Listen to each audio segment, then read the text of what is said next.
Idol, mainit-init na balita po idol ang natanggap ngayon ng Los Angeles Lakers.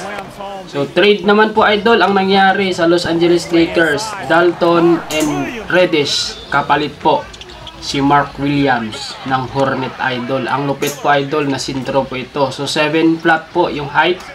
And kung nakikita nyo po kung paano maglaro, talaga namang halimaw sa ilalim ng ring. Grabe idol oh. Talagang lupit talaga ng lineup ng Los Angeles Lakers ngayon idol.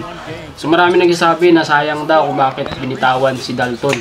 Eh okay lang yan idol kung nawala si Dalton and si Reddish. Kasi nga siyempre nandyan naman si Papa Luka, si Austin Reeves, si Bando nandyan na din idol. So ang dami, si Melton, si Finney Smith nandyan na. So ang dami pong key player po idol na naiwan sa Los Angeles Lakers. And ang malupit po, nadagdag pa to si Mark Williams na ito po yung matagal nang hinihingi ni Anthony Davis. Kaya nga lang siya yung nawala sa lineup ng Los Angeles Lakers. Kapalit po si Papa Luka.